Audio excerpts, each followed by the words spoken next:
The bank book was wet when I pulled it out of the trash. Not soaked through, not ruined, just rain-stained at the corners, as if even the weather had tried to warn me before my daughter did what she did.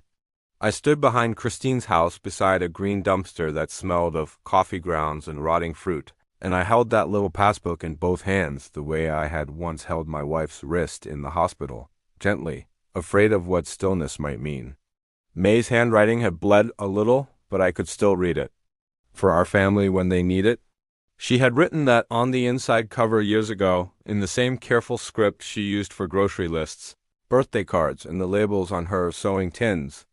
Underneath were decades of small deposits, each line neat, each date faithful, each amount a private act of love. And over all of it, like a stain worse than rain, I kept hearing Christine's voice. "It's all trash, Dad. Mom had no money." I closed the book, slipped it into my coat pocket, and said nothing. That was when grief ended and counting began, though I did not know. Before I go any further, let me say this plainly. This story is fictional, but the kind of betrayal in it is not. I spent 42 years as a bank auditor, and if that work taught me anything, it was this numbers travel, and so do lies. My wife used to say family is the same everywhere. The love, and sometimes the deceit tucked inside it. So before I tell you what happened next, tell me where you're watching from, your city, your country. I would like to see how far this story travels. Now, where I left off, I had passbook.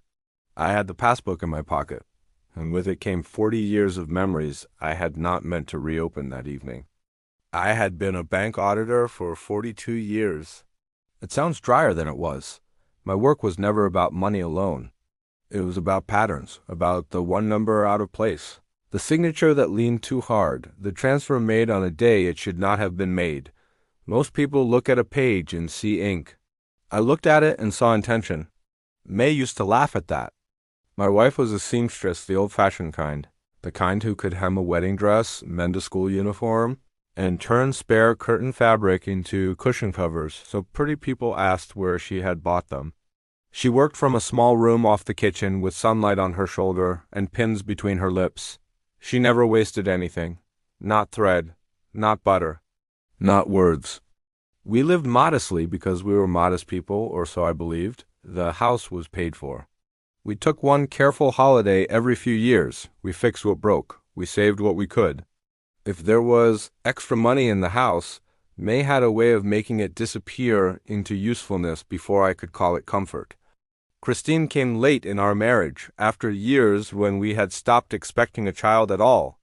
May called her our miracle baby, and that is what she remained in the family imagination long after she became a woman with sharp edges and expensive tastes. We loved her deeply, perhaps too softly. That is another way parents fail without knowing it. The little passbook had been with May since before we married. I knew that much. Every now and then I would see her at the kitchen table, glasses low on her nose, updating it with the same careful script she used for everything important. If I teased her and asked how rich she was getting, she would cover the balance with her hand and smile. "My little secret," she'd say. After she died 8 months earlier, I could not bring myself to touch it. It stayed in the top drawer of her knitstand, exactly where she had left it, beside hand cream, tissues, and the hairbrush, until Christine arrived that Saturday afternoon, announcing she would help Dad sort through Mom's things. At first, I told myself Christine's urgency was grief wearing sensible shoes. She arrived with folders, a legal pad, and that brisk, efficient voice people use when they want to sound useful before you've had time to ask whether they are. She kissed my cheek, looked around the living room as if assessing a property, and said she would take care of the paperwork side so I could focus on healing. It sounded considerate. It landed hard. By the second day, she was asking for things that did not belong to grief at all. She wanted my power of attorney, only temporary, she said, just for the estate stuff. She needed May's death certificate for the insurance, then asked if I had 2 more copies, then 1 more after that. She had started opening mail before I saw it. Utility bills, bank envelopes, a pension statement that she handed to me already slid open. Then she mentioned it casually while wrapping china in newspaper. "I closed out Mom's little accounts," she said. "They were basically empty, Dad. Not worth the fees?" Something in me went still. I asked about the passbook from May's knit-stand drawer. Christine did not even look up. She crumpled a page of newsprint around a teacup and said, "Oh, that." I threw it out. "It's all trash. She had no money." You know, Mom, that was the moment the room changed. Not because she raised her voice, she did not. Not because I had proof, I did not.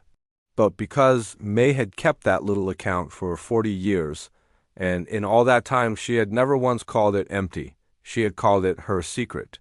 She had protected it with a smile. People lie about money with a particular smoothness. I had heard it across desks, in conference rooms, over telephones, and always the same thing gave them away. They made decisions sound routine before anyone had questioned them. So, I nodded. I let Christine keep talking. And from that moment on, I started watching everything she called help closely inside my own house. The next morning, I went to the bank myself. I did not call ahead. I did not tell Christine. I took my marriage certificate, May's death certificate, my identification, and the passbook she had thrown away, dried flat overnight beneath 2 old atlases on my dining table. If there was nothing in that account, as Christine had said, then I would lose an hour and my pride. I could live with that.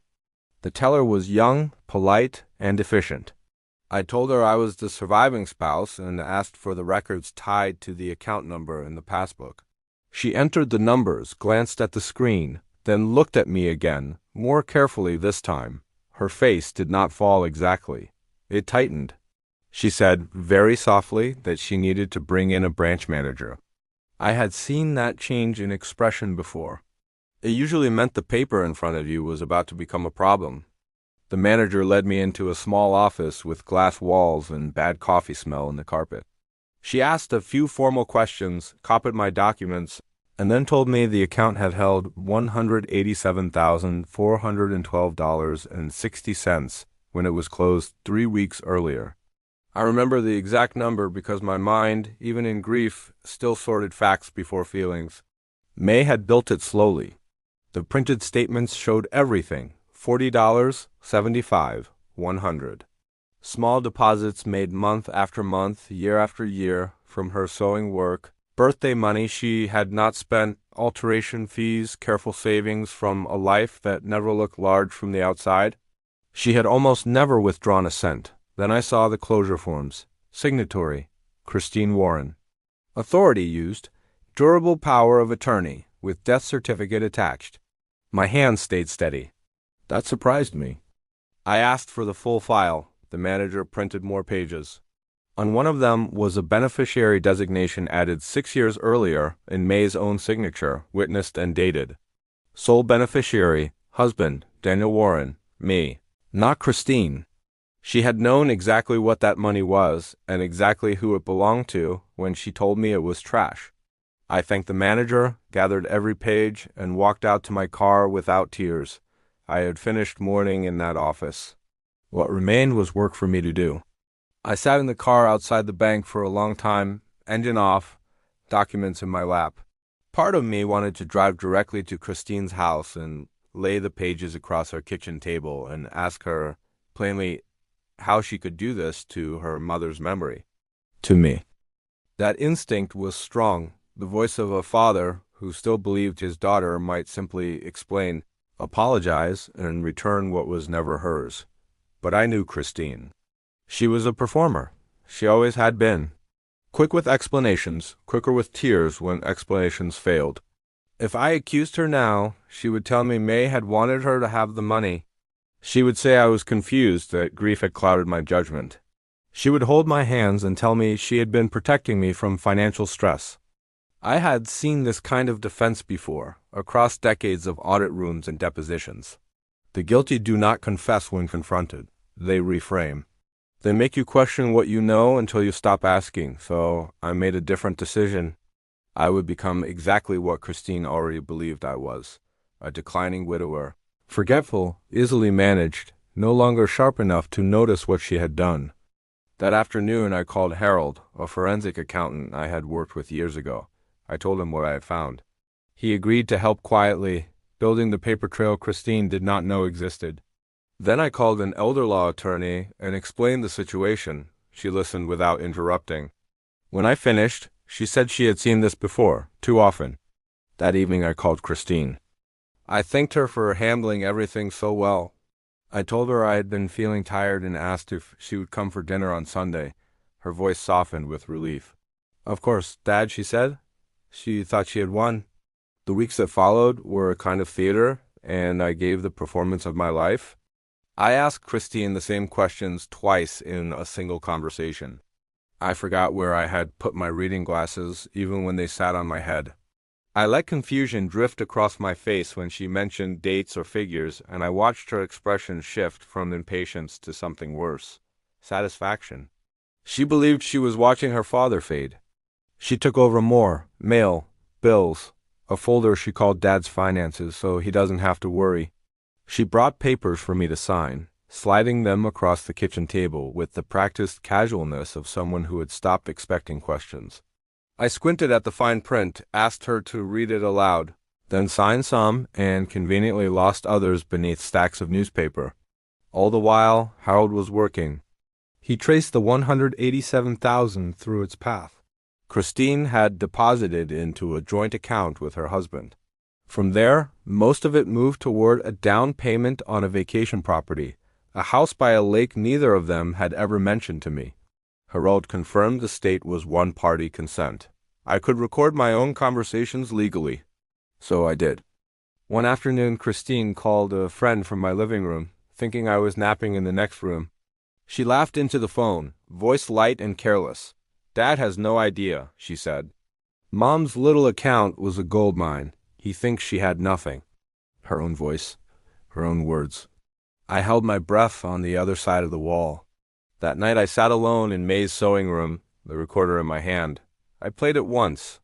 Then I saved the file in 3 places: my computer, a USB drive Harold kept, and an email to my attorney. The following Sunday I invited Christine to dinner again. But this time I also invited her brother, 2 of May's oldest friends, and Harold, who she had never met. She accepted without hesitation. She still believed the confused old man needed her help.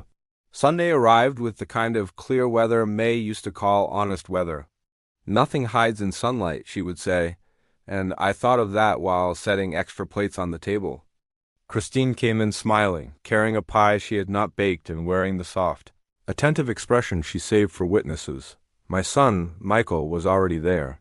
So were Ruth and Elena, May's oldest friends, women who had known Christine since she was in pigtails and patent shoes.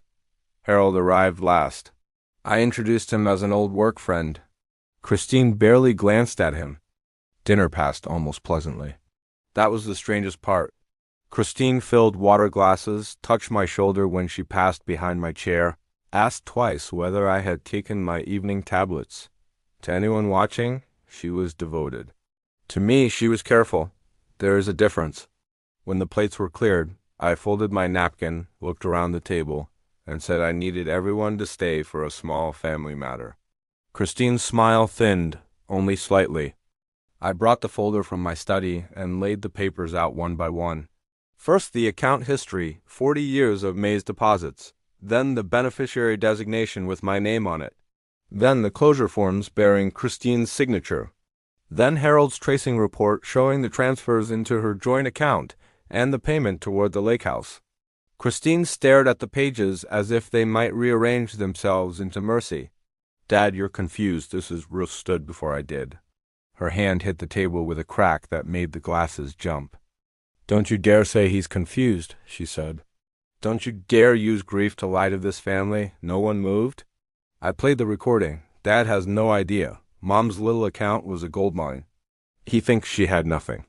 The room went silent in a way I had only heard in hospitals and courtrooms. Christine looked at Michael first. He would not meet her eyes. Then she turned to her husband. He had been quiet all evening, but now he pushed back his chair, stood slowly, and walked out of the dining room without a word. I did not raise my voice. I did not need to. I looked at my daughter and asked the question that still mattered. Did you think your mother's life's work was trash, or just easy to take? What followed was not dramatic. It was procedural, which in some ways is harder on guilty people because paperwork leaves them nowhere to perform. My attorney sent Christine a formal demand within 48 hours. Repay the full amount within 90 days, or we would proceed with criminal charges for elder financial abuse, fraud, and unlawful conversion of estate assets. The letter was precise, cold, and deserved. Her husband filed for separation before the month was over. He claimed he had not known where the money came from. Perhaps that was true. Perhaps he had only enjoyed its arrival without asking the question decent people ask when sudden money appears. Either way, their marriage did not survive the light. Michael stopped taking her calls. Ruth and Elena removed her, quietly and without discussion, from the memorial committee for the church garden May had loved. No announcement, no scene. Just her name gone from the list. As for me, I did not shout, and I did not forgive on schedule for anyone's comfort. I simply stopped including her. No Sunday dinners, no holiday invitations, no updates about the house, nothing. She repaid the money in installments after losing much of the lake house deposit in the sale. Every check arrived on time after the first notice. She never apologized. In the end, the law corrected the theft. The silence corrected everything else. Some losses can be repaid in dollars, but once respect is stolen from a home, it does not return whole.